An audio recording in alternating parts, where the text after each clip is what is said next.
Healthy recipe with प्रज्ञामध्ये सर्वांचे खूप खूप स्वागत आहे। पाऊस पडू लागला की मनापासून ज्याची आठवण येते ती म्हणजे भजी। अशी पावसाळ्यामध्ये गरमागरम तिखट गोड चवीची भजी खायला कुणाला नाही आवडणार। तर इथे आपण आज अशी मस्त चवीची तिखट गोड कॉर्न ओनियन भजी म्हणजेच मक्याचे दाणे आणि कांदा घालून छान अशी गरमागरम भजी बनवणार आहे।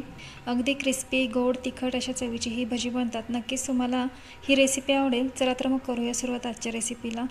मक्याची भजी बनवण्यासाठी इथे आपण एका कणसाचे दाणे काढून घेतलेले आहेत। हे दाणे आपण छान असे स्वच्छ धुवून घेतलेले आहेत। यामध्ये 2 मध्यम आकाराचे कांदे उभे कट करून घातलेले आहेत। त्याचप्रमाणे यामध्ये आपण काश्मीरी लाल मिर्च पावडर अर्धा चमचा, बेडगी मिरची पावडर इथे 1 चमचा घेतलेला आहे, हळद अर्धा चमचा, हिंग लहान अर्धा चमचा, ओवा 1 चमचा, 1 वाटी बेसन पीठ आणि 2 चमचे तांदळाचे पीठ घेतलेले आहे। चवीपुरते मीठ घालून हे सर्व जिन्नस आपण एकत्र करून घेऊया।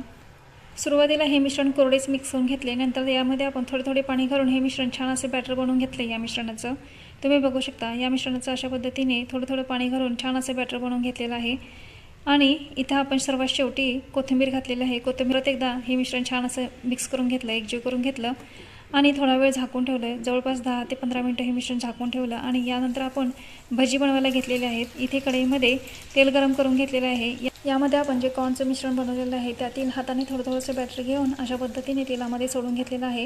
ही मक्याची भजी दिसायला जितकी सुंदर दिसतात तितकीच टेस्टीही बनतात। आता ही भजी आपण पलटून घेऊया। तुम्ही बघू शकता 1 मिनिटभर एका साईडने तळून घेतल्यानंतर ही भजी आपण पलटून घेतलेली आहेत।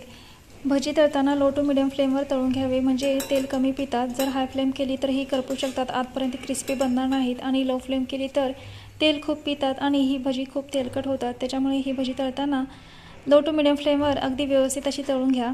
मक्याचे टपोरे दाणे असतात, त्यामुळे ही भजी आपण जेव्हा तेलामध्ये सोडतो त्यावेळेस हे मक्याचे दाणे तेलामध्ये उडण्याची शक्यता असते। यामुळे ही भजी बनवताना अगदी काळजीपूर्वक आणि व्यवस्थित बनवा, जेणेकरून तुम्हाला कोणत्याही प्रकारची इजा होऊ नये याची काळजी ही भजी बनवताना नक्कीच घ्या। इथे आपली पहिली बॅच बनवून तयार झालेली आहे। आता ही आपण एका प्लेटमध्ये काढून घेऊया। इथे ताटामध्ये टिश्यू पेपर ठेवलेला आहे आणि या टिश्यू पेपरवर ही भजी काढून घेतलेली आहेत। अशाच पद्धतीने बाकीच्याही भजी तळून घेतलेल्या आहेत।